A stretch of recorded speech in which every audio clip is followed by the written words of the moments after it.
I used to think being broke meant running out of money. But there's another kind of broke, the kind where you wake up at 66 years old and realize you traded your entire retirement for a smile that was never really meant for you. The Thais have this saying, Jai Di, Jai Dam, good heart, dark heart. I learned the hard way which one I was dealing with. But here's the thing nobody tells you about getting cleaned out in a place like Pattaya. It's not just your bank account that empties. It's the story you've been telling yourself about who you are, what you deserve, and why you matter. I gave $120,000 to a 29-year-old girl I met in a bar. And the worst part? I'd probably do it again, because for 8 months, I felt like somebody's whole world, even if it was all a lie. If our stories resonate with you, don't forget to like, comment, and tell us where you're watching from. This story was shared with us by one of our viewers.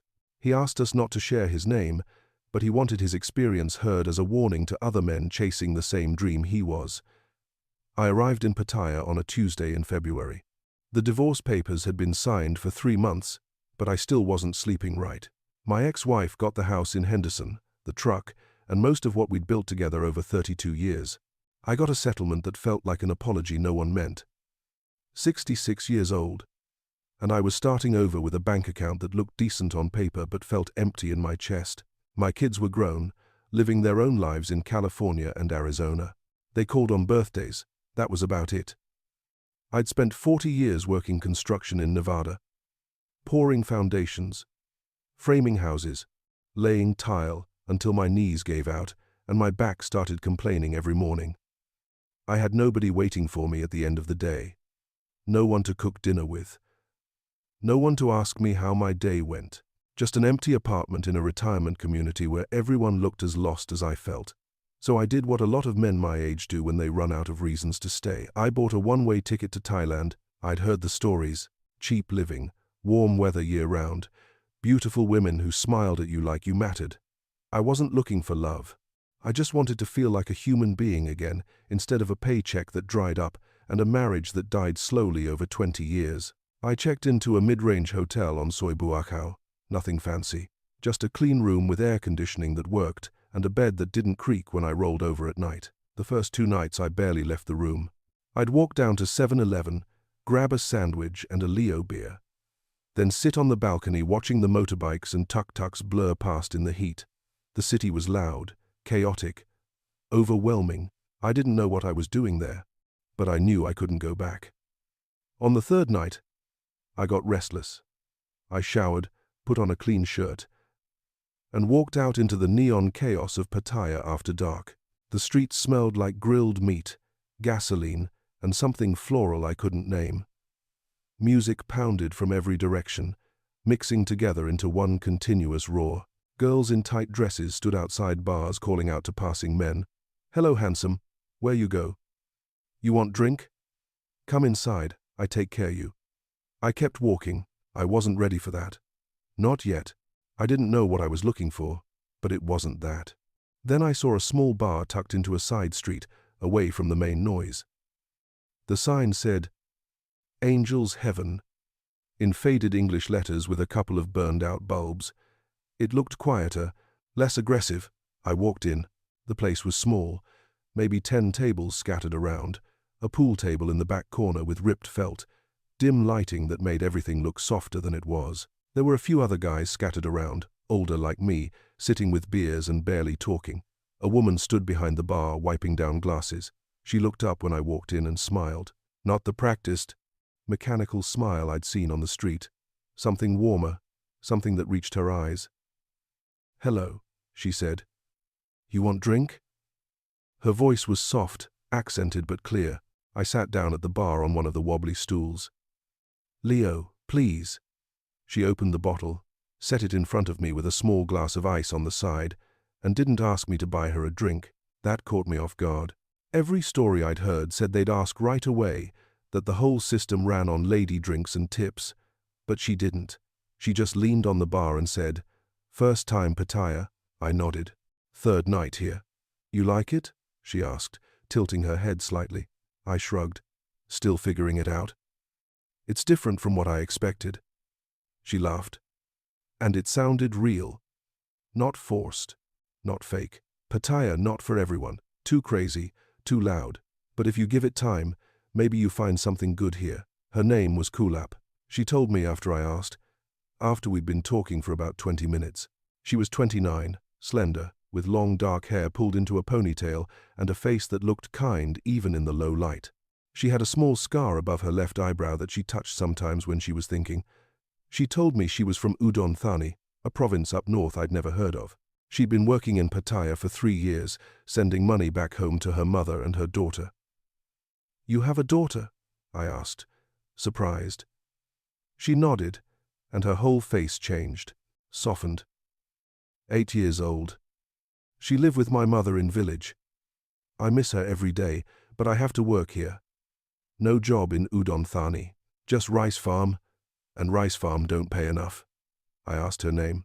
Fa, she said softly. Mean sky in Thai. I name her that because when she born, the sky was so clear and blue. Most beautiful thing I ever see. We talked for 2 hours that first night.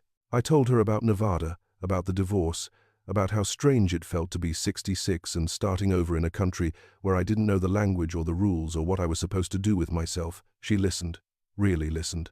She didn't interrupt, didn't check her phone, didn't look past me at other customers walking in. She asked questions. She wanted to know about my kids, about what I did for work, about why I chose Thailand. When I finally got up to leave, I handed her a 200 baht tip. She smiled and said, "You come back tomorrow if you want. I work every night except Monday." I walked back to my hotel feeling something I hadn't felt in months. Lighter, like maybe I wasn't completely invisible, like maybe there was a reason I'd gotten on that plane after all. I went back the next night. And the night after that, by the end of the first week, it had become my routine. I'd shower around 7, put on a clean shirt, and walk the 15 minutes to Angel's Heaven. The walk took me past street vendors selling grilled chicken and somtam, past massage parlors with girls sitting outside on their phones, past 7-Elevens glowing bright in the tropical darkness. Kulap would see me coming through the door and have a Leo ready by the time I sat down. She remembered how I liked it just a little ice, not too much, because I told her the first night that too much ice watered it down. She'd ask about my day, even though my days were nothing. I'd walk along the beach, eat street food, sit in air-conditioned cafes trying to read books I couldn't focus on, try to make sense of what I was doing with my life. But she acted like my stories mattered. She laughed at my jokes, even the bad ones. She leaned in when I talked, her elbows on the bar, her chin resting on her hands. She touched my arm when she wanted to make a point, light touches that sent electricity through me. I hadn't been touched like that in years. Other girls in the bar noticed. A couple of them tried to sit with me, younger girls with heavy makeup and tight dresses that showed everything. But Kulap waved them off. "He, my customer," she'd say, smiling but firm. One of the girls said something in Thai that made Kulap's face harden. She snapped back, sharp and quick. And the girl walked away. I asked what she said. "Nothing important," Kulap told me. "She just jealous." One night, after her shift ended around midnight, she asked if I wanted to take a walk. We walked down to Beach Road, the ocean black and endless on one side, the city lights glittering on the other. Families were still out, kids running around, vendors selling corn and coconut ice cream. She slipped her hand into mine like it was the most natural thing in the world. I looked down at our hands together, hers small and warm and smooth, mine rough and age-spotted and scarred from decades of construction work, and I felt 17 again. We didn't talk much, we just walked. The warm night air wrapped around us, thick with salt and humidity. At one point, she stopped and looked out at the water, the waves rolling in dark and rhythmic. "You know what I want?" she said quietly. I asked her what. "I want to stop working in bar. I want my own shop. Maybe sell clothes. Maybe do nails. Maybe hair. Something small. Something mine." She turned to me and smiled, but it was sad. Her eyes didn't match the smile. "But it just dream. I probably work in bar forever. Until I too old and nobody want to talk to me anymore." I wanted to tell her she wouldn't, that she'd find a way out, that she deserved better than this, but I didn't know if that was true. So I just squeezed her hand and said, "You never know what might happen. Life is strange. It changes when you don't expect it." 3 weeks in, she mentioned her daughter again. We were sitting at the bar, late, Just the two of us, and the mamasan in the back corner counting money and smoking a cigarette. The other customers had left. The music had been turned down to a low hum. Kulap was scrolling through her phone, and she stopped on a photo. "You want Sifa?" she asked. I said yes. She handed me the phone. The little girl in the picture had her mother's smile, gap-toothed and bright, standing in a school uniform in front of a wooden house with a corrugated tin roof. She was holding a stuffed rabbit, one ear missing. Behind her, an older woman sat in a plastic chair, thin and weathered, watching the camera with tired eyes. "She's beautiful," I said, and I meant it. Kulap nodded, took the phone back, and stared at the picture for a long time. She didn't say anything, just stared. A few nights later, she seemed off, distracted. Her smile didn't reach her eyes. She kept checking her phone, her face tense. I asked what was wrong. She shook her head. "Nothing, just tired." I pressed a little. "Come on, you can tell me." She looked down at her hands, picking at her nail polish. "My mother called me today. Fa need new uniform for school. And books. And supplies. About 8,000 baht. But I already send money this month for rent and for food. I don't have it right now. 8,000 baht. I did the math in my head. That was about $250. Nothing. Pocket change compared to what I'd spent on stupid things back home. I didn't even think about it. I pulled out my wallet, counted out 10,000 baht in 500 baht notes, and slid them across the bar. "Here," I said, "for Fa." Kulap's eyes went wide. "No, I cannot take this. Too much." "Yes, you can," I said. "She's your daughter. She needs it. Take it. I want to help." She stared at the money for a moment, then at me, and then she started crying. Not loud, not dramatic, just quiet tears running down her face. She came around the bar and hugged me, her face pressed against my chest, her body shaking slightly. "You are good, man," she whispered.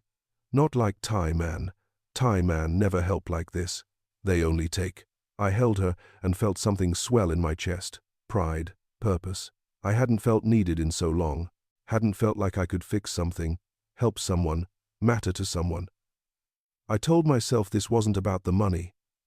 This was about being the kind of man I'd always wanted to be. The kind of man who stepped up when someone needed help.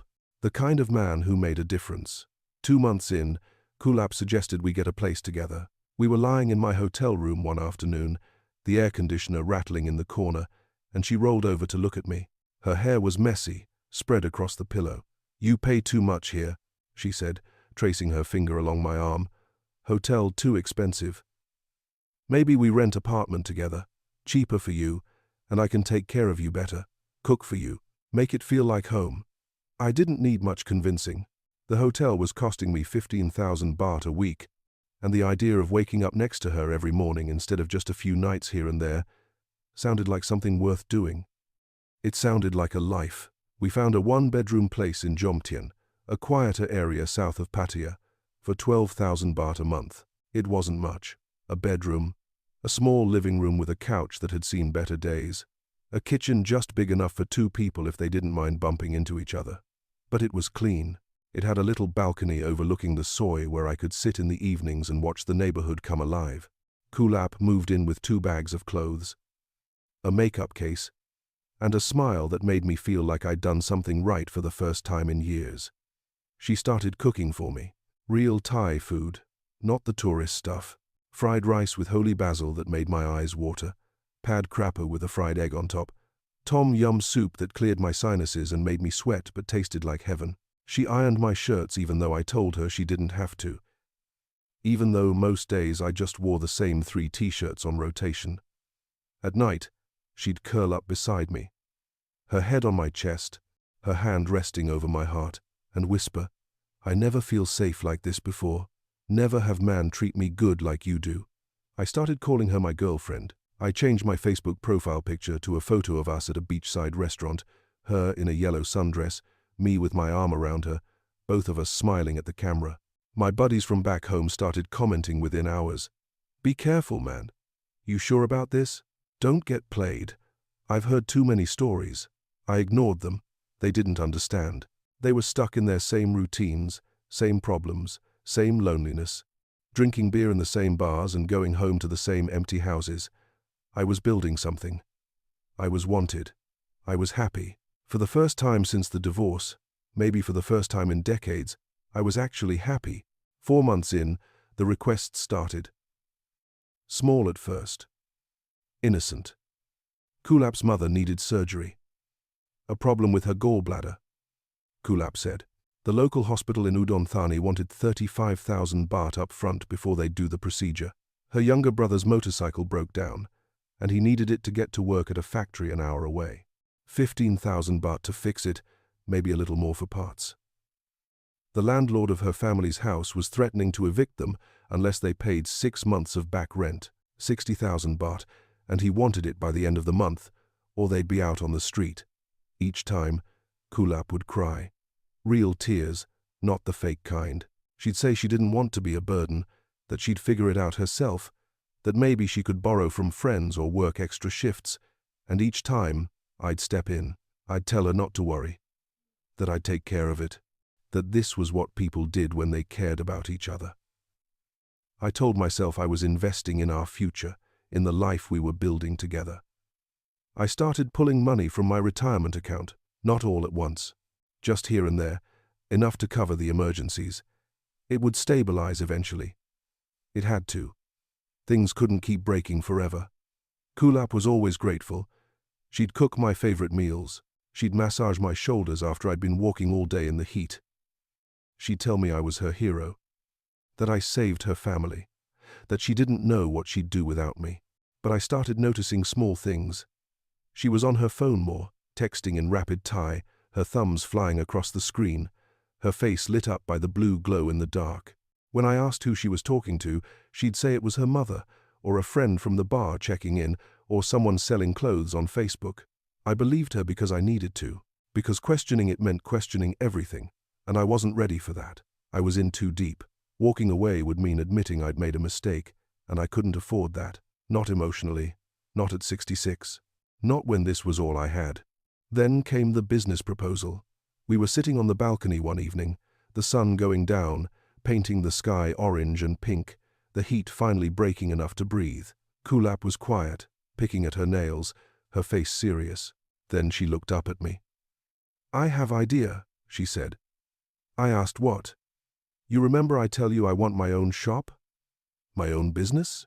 I nodded. "My friend. She have beauty salon. Good location, near Sukhumvit Road. Lots of customer already. Thai customer and Farang customer.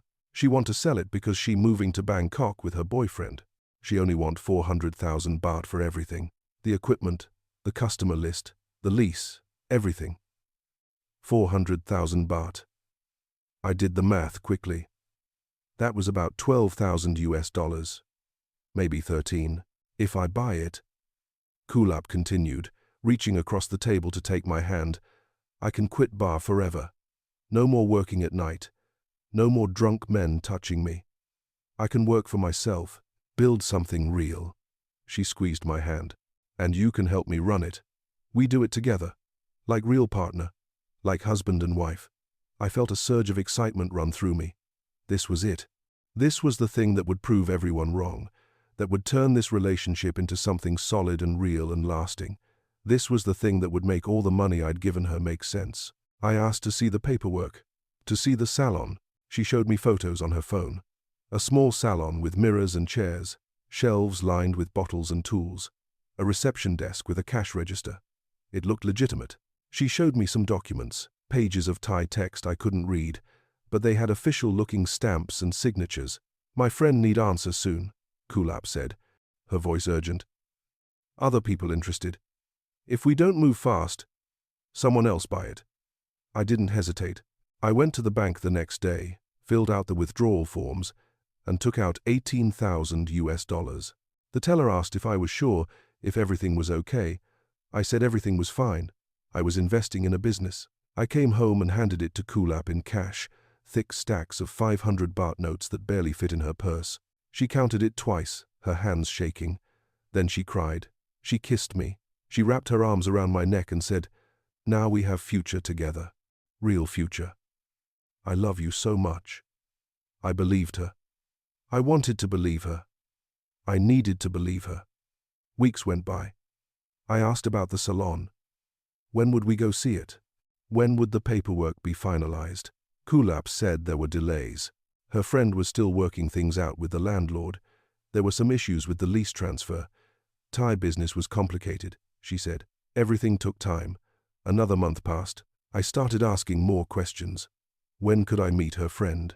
Could we at least drive by the salon, see it from the outside? Kulap got defensive. You don't trust me, she'd say, her eyes filling with tears. After everything, you still don't trust me. She'd accuse me of being like every other Farang who thought Thai people were liars and cheats. She'd say Thai business wasn't like American business, that everything was slow here, that I needed to be patient. I'd back off. I'd apologize. I'd tell myself she was right, that I was being paranoid, that I needed to give it time. But the doubt was there now, sitting in my chest like a stone. One afternoon, Kulap went out to the market. She said she'd be gone a couple hours, that she wanted to get fresh vegetables and maybe some fish for dinner. I was sitting on the couch, staring at the TV without really watching it.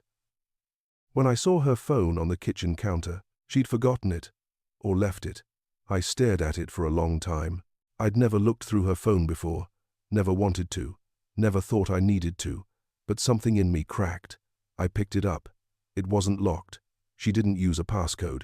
I opened her messages and started scrolling. Most of it was in Thai, conversations I couldn't understand, just strings of characters that meant nothing to me. But I saw dollar signs. I saw numbers. I copied a few conversations and pasted them into Google Translate. The translations were rough, broken, the grammar all wrong, but enough came through to make my stomach turn. The Farang gave more money. When are you coming back to Bangkok? Thana misses you. Tell him the business needs more time. Thana. I didn't recognize the name. I scrolled further. Found photos. A younger Thai man, maybe 30, lean and handsome, standing next to Kulap in what looked like a Bangkok nightclub. Her arms around his neck. Both of them smiling. The photo was dated 2 months ago. 2 months. We'd been living together.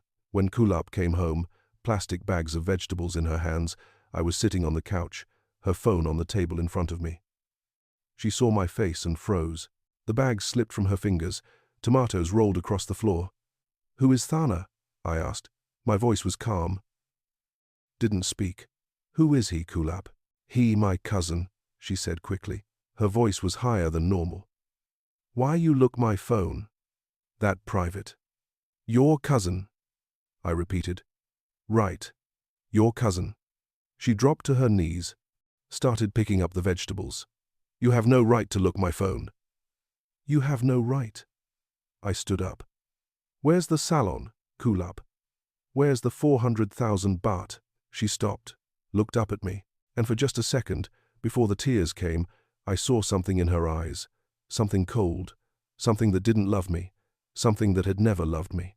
I couldn't let it go. The anger built inside me over the next few days, mixing with fear and heartbreak, until I couldn't tell which was which. Late one night, after too many beers sitting on the balcony in the dark, I confronted her. I asked about the salon, about the money, about Thana, about the messages, about everything. She exploded. She screamed at me in Thai and broken English, words I didn't understand mixed with words I did. You think you own me because you give me money. You just like every Farang. You think Thai girl is toy. You think we have no life, no feeling. She grabbed a glass from the counter and threw it at the wall. It shattered, pieces scattering across the tile floor. I flinched. I'd never seen her like this, never seen this side of her. You come here thinking you big man, thinking your money make you special, but you just old and lonely. Nobody want you in America, so you come here. Her words hit me like fists. Then, just as suddenly, she collapsed onto the couch, sobbing. Her whole body shook. She pulled her knees to her chest and cried like a child.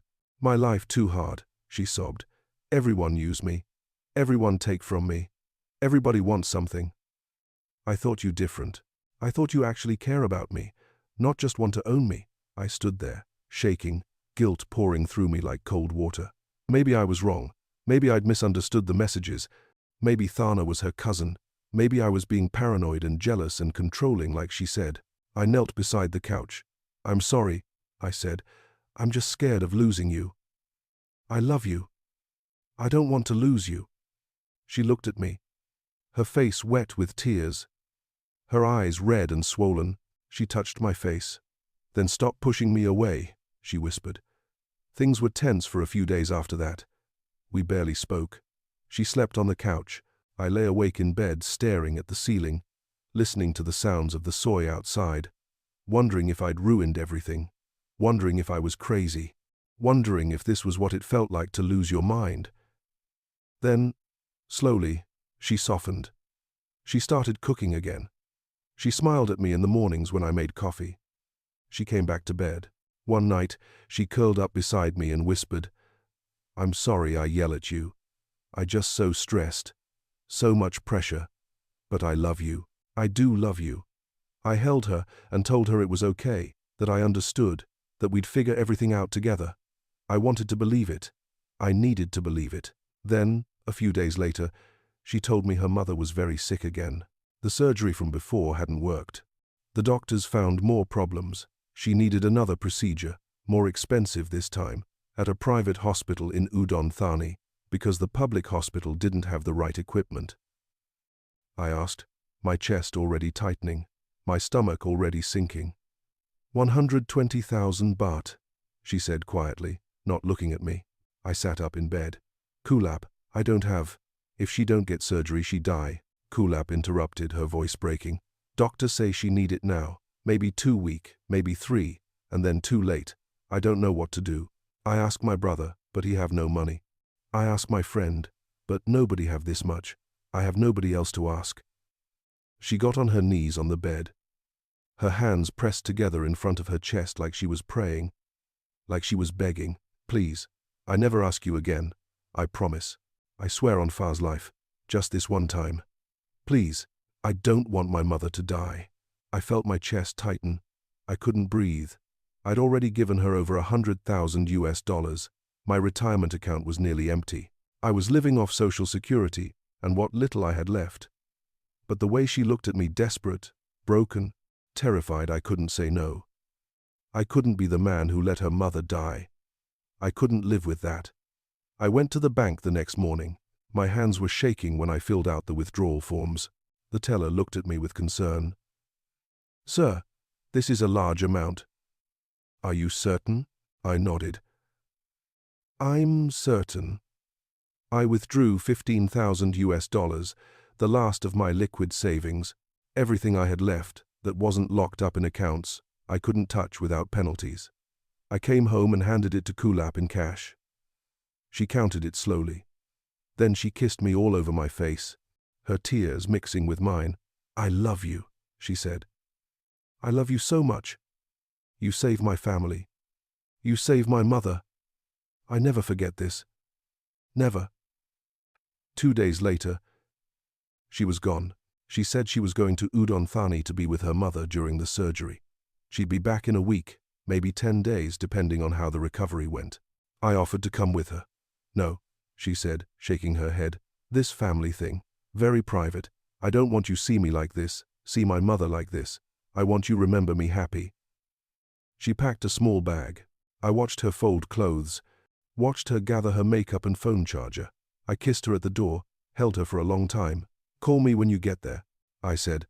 "Let me know she's okay." "I will," she promised. "I love you." I watched her get into a taxi, a beat-up Toyota with a dent in the side. She waved as it pulled away. I waved back. That was the last time I saw her. Days passed. I called her.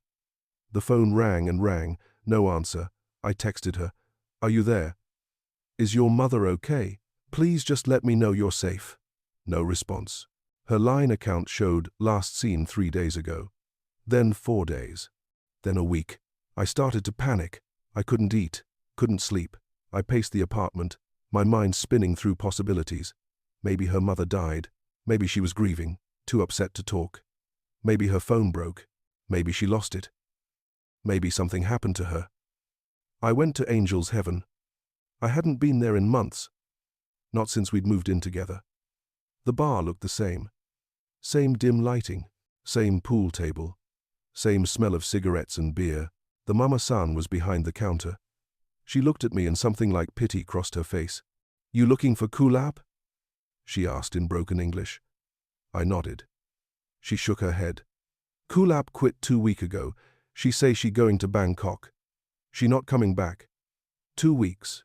Before her mother's surgery. Before she left for Udon Thani." I felt the floor tilt under me. I went back to the apartment. I unlocked the door and stepped inside. The silence hit me first. Then I looked around. Her clothes were gone. The closet was empty except for my shirts hanging alone. Her toiletries were gone from the bathroom. Her makeup, her hair products, her toothbrush, the little stuffed animal she kept on the nightstand, the one she said Fa gave her, gone. The photos she'd stuck to the refrigerator with magnets, gone. Everything. The only thing left was a hair tie on the bathroom counter, forgotten or left behind. I sat down on the floor and didn't move for hours. The sun went down. The room got dark. I didn't turn on the lights. I called her number again and again, 50 times, 100 times, until my fingers were numb. Finally, around midnight, someone answered. A man's voice, speaking Thai. "Kulap?" I said. The man laughed. Not a friendly laugh, a mocking laugh. Then he said something in Thai I didn't understand. "Please," I said. "I just want to talk to her. Please." He hung up. I called back. The number was blocked. I tried to find her. I went to the police station in Jomtien the next morning, exhausted and desperate. I told them everything. The officer behind the desk barely looked up from his computer. He took a few notes, asked for her full name, her ID number, her address in Udon Thani. I didn't have any of it. I realized I didn't know her last name. I didn't know where exactly she was from. I didn't know anything real about her. "This happened all the time," the officer said in broken English, his voice bored. "You give money to bar girl. She disappear. This is Pattaya. We cannot do anything. No crime if you give her money. Your choice." I left.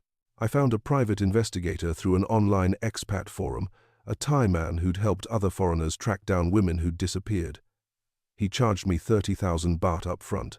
I paid it. I had to know. He searched for 2 weeks. He made calls, checked records, talked to people who knew people. He came back with almost nothing. The salon was never real, he told me, sitting across from me in a coffee shop. His voice, matter of fact. The friend, the lease, the paperwork, all fake. Probably just photos from internet. The mother's surgery, maybe fake too. Hard to say, maybe real, maybe not. Doesn't matter now. He slid a photo across the table. Kulap and the man from her phone, Thana, standing together at what looked like a nice restaurant. Recent. He had his arm around her waist. She was smiling, wearing a dress I'd never seen. "This is her boyfriend," he said. "Real boyfriend. They together 3 years. He know about you. She been with him whole time." I stared at the photo until it blurred. "How do you know?" "I talked to girl who work with her at Angel's Heaven. She tell me everything. She say Kulap good at this. She done it before. You not the first. She feel a little bad for you actually. She say you were nice. She say most Farang are rude, pushy. But you were kind. That's why Kulap could take so much from you. Because you trusted her." He pushed the photo toward me. "You want to keep this?" I shook my head. He put it back in his folder. "I'm sorry," he said, "but this is what I found." I paid him the rest of what he was owed and left. I moved out of the apartment the next week. I couldn't stay there. I moved into a cheap guest house in Jomtien, the kind of place where people go when they've run out of options. 4,000 baht a month for a room the size of a closet with a fan that barely worked and a shared bathroom down the hall. I had about $8,000 left to my name. No retirement, no savings, no plan, no idea what I was going to do when the money ran out. At night, I'd lie on the hard mattress and stare at my phone, scrolling through photos of us. Her smiling at the beach. Her cooking in our kitchen. Her asleep on my chest. Her hand resting over my heart. I'd zoom in on her face, looking for signs I'd missed, looking for the lie. But I couldn't find it. In the photos, she looked happy. In the photos, she looked like she loved me. I started going to a small expat bar in Jomtien a few weeks later. Not to meet women, not to drink away the pain, though I did drink, just to sit somewhere that wasn't that tiny room, to be around other people even if I didn't talk to them. I'd order cheap whiskey and sit at the end of the bar, watching sports on the TV that I didn't care about. One night, an older British man sat down next to me. He had a weathered face, grey stubble, and tired eyes that had seen too much. We got to talking. Not about anything important at first, just small talk. The weather, the government, how expensive everything was getting even in Thailand. Then he told me his story.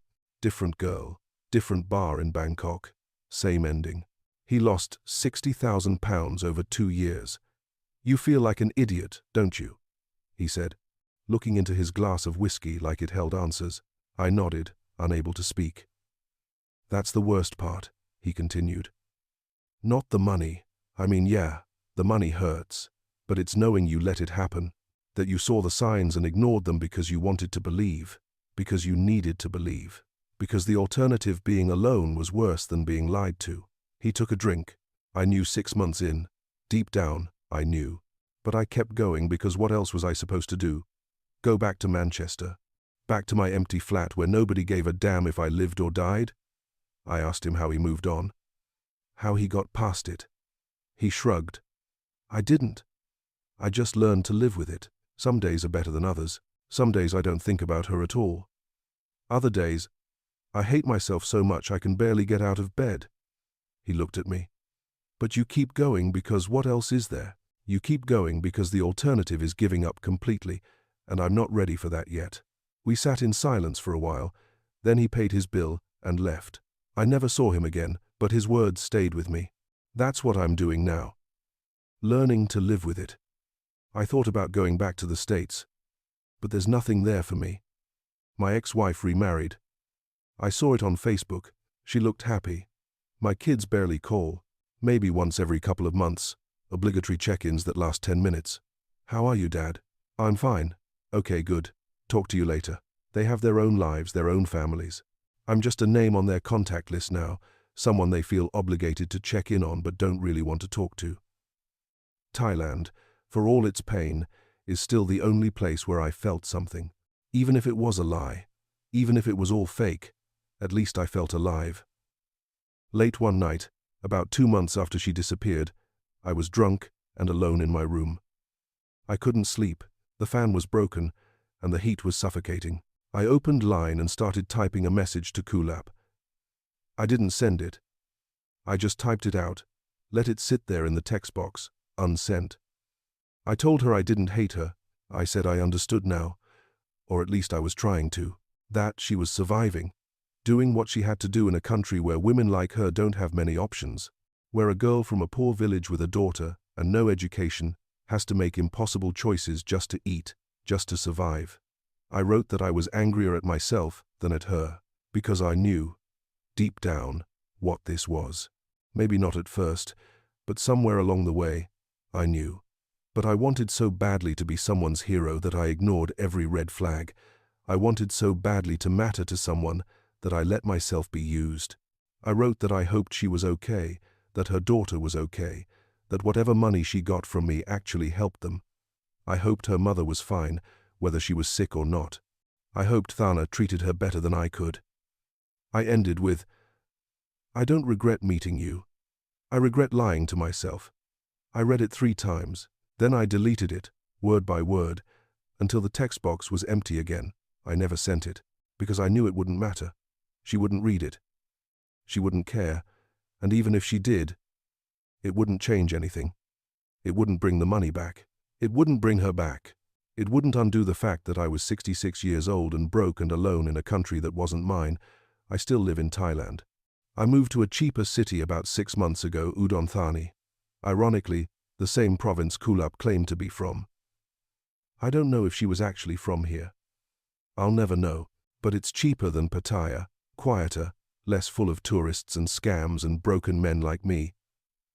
I rent a small room for 4,000 baht a month in a neighborhood where nobody speaks English. My landlord is an old Thai woman who smiles at me and doesn't ask questions. I teach English online to get by.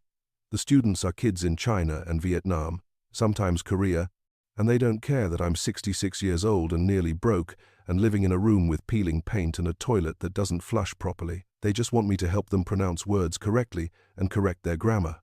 I make enough to pay rent, buy food, keep the lights on. I'm not living. I'm existing. There's a difference. I ride my motorbike to the lake in the evenings, Nong Prajak Lake, right in the middle of the city. I sit on a bench and watch the sunset, watch Thai families having picnics, watch old men fishing off the pier, watch everything continue without me. I drink weak Thai coffee at a local shop where no one speaks English. The owner is a middle-aged man with a kind face. He nods at me when I come in every morning, and that's the extent of our relationship. He makes my coffee.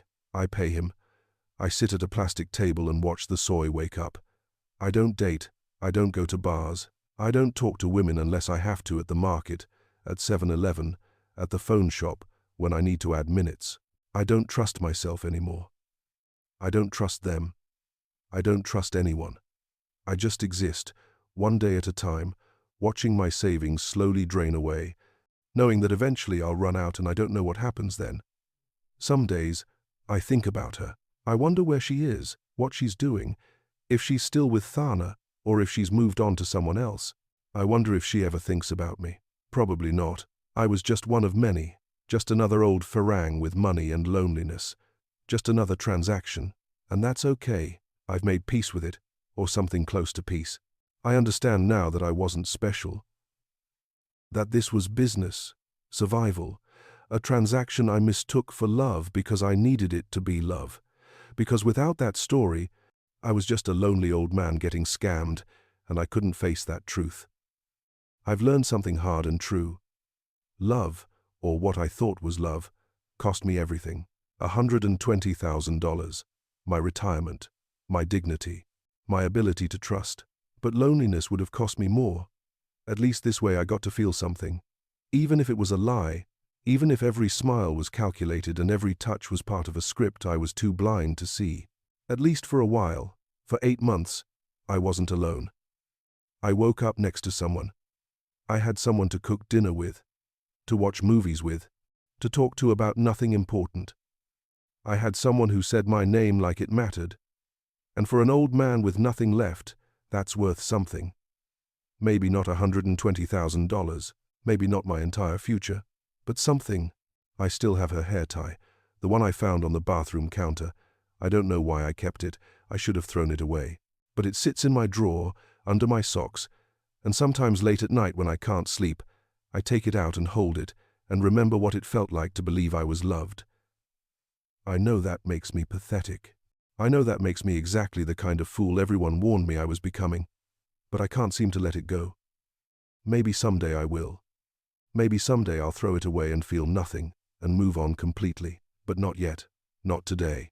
Today, I'm still just learning to live with what happened, learning to carry the weight of it, learning to wake up every morning in this small room in this city that isn't mine and find a reason to keep going. And some days, that's enough.